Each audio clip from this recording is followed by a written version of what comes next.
Hi, everyone. Welcome back to another episode of Senior Living Today. Today, I am joined by CEO of the Ohio Masonic Home, Scott Buchanan. Scott, thank you so much for joining us again. Thank you for having me. I know at the Ohio Masonic Home, we pride ourselves on being at the forefront of technology and advancements in our community. So we're going to talk a little bit about that today. Scott, I know our community members have experienced the importance of our technology advancements at different times during the pandemic.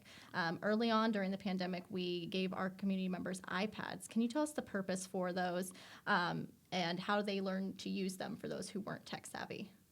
Yes, we wanted to make sure from a social isolation standpoint, we knew the lockdown was going to separate individuals and families wouldn't be able to be together. So we wanted to make sure we stayed ahead of that. So right out of the gate, we went to our purchasing department and had them buy every iPad they could get a hold of. And then we also, from an infrastructure standpoint, are situated where we can increase or decrease that bandwidth anytime we want in all of our buildings. So the connectivity is already there. The infrastructure is built. So we also increased that infrastructure or increased that bandwidth to be able to handle the extra traffic. And then we're able to teach folks and keep them together. What we did with those tablets was put on there every insurance company portal to telemedicine that we knew our residents had and our community members. We also went and found every virtual tour we could find around the world so folks would have something to do, games and things of that nature. And then we also put different portals depending on whether they had a Samsung device, an Apple device, or other device to be able to stay connected to their families. And then if they didn't know how to use it, we had folks run around and teach them how to use it, which really was kind of funny because most of those tablets we haven't seen back. Folks learned how to use it and they're like, I'm keeping this thing. I like this. So it kind of helped to combat the Right. social isolation that happened during the beginning of the pandemic. That and really making introduce sure the they were- technology Yep. and allow them to be connected. And we literally had individuals that were connected up until the last breath of their spouse in some instances where we gave those devices to other entities, nursing homes that weren't affiliated with us or other CCRCs, because a family member might be receiving care there. And in a few cases, folks actually, witnessed the last breath of their loved one on that device. So very, very powerful. And allowing them to stay connected during that tough time. More recently, I know our community members have a new program on their phones called K4 Connect.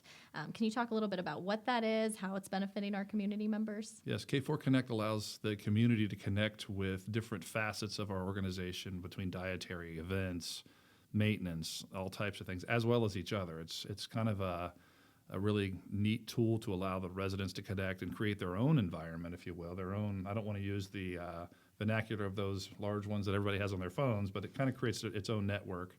We're also situated where we actually own part of K4 Connect because of our investment in technology. So the way we stay ahead with technology is through linkage and Ziegler, and that's vetted by someone else. We see that hit our radars, and we have an opportunity to invest in it. So when these companies are successful and are sold off or somebody else comes in and buys them out, we also benefit from that. But the real benefit for us is we are able to get to that technology way ahead of everyone else in the marketplace. So we're early adopters with K4 Connect, and as you'll find with working with them, they're still developing components. If we have an idea, we can take it to them, and they'll make that a reality.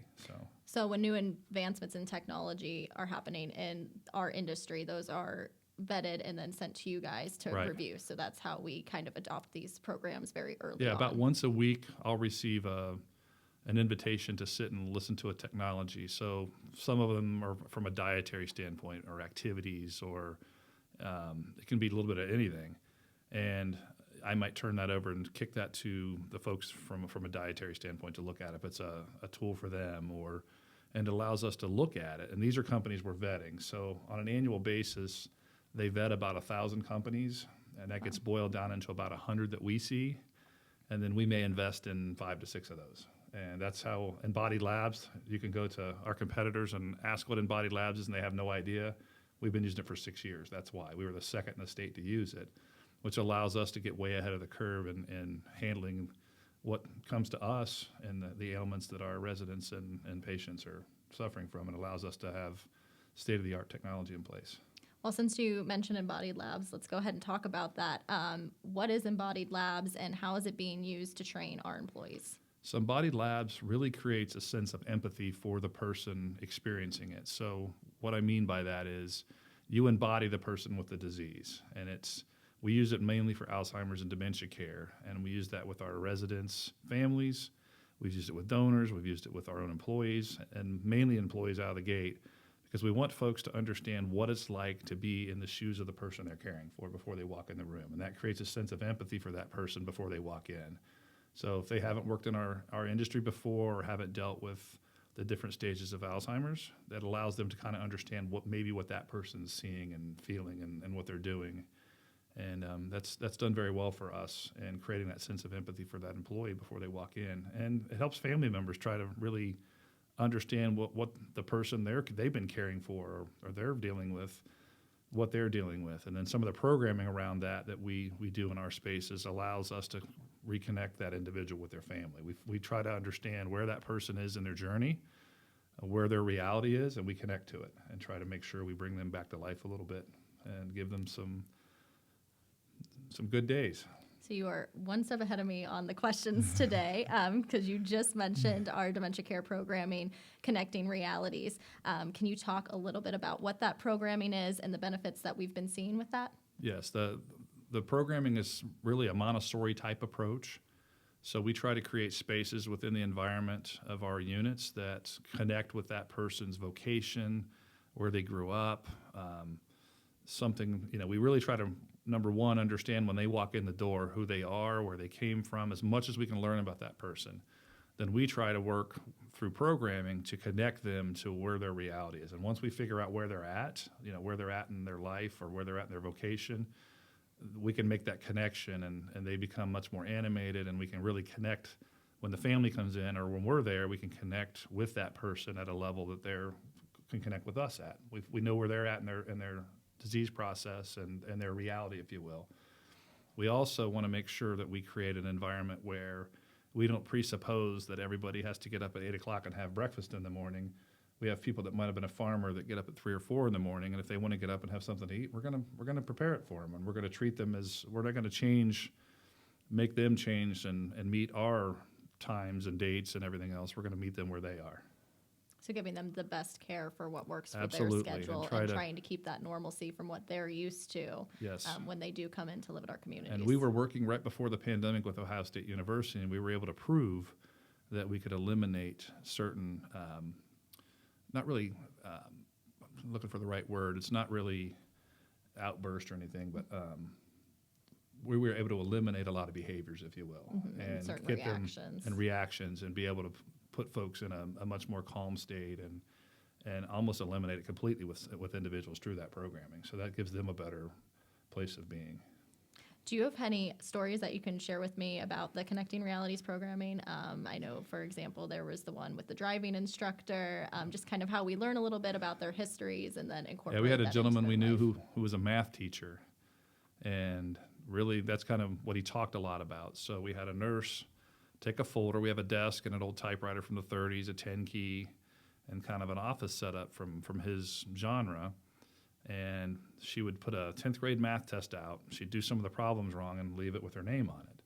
And eventually he found it, and he went and found her and says, "Look, Missy, we've got some work to do.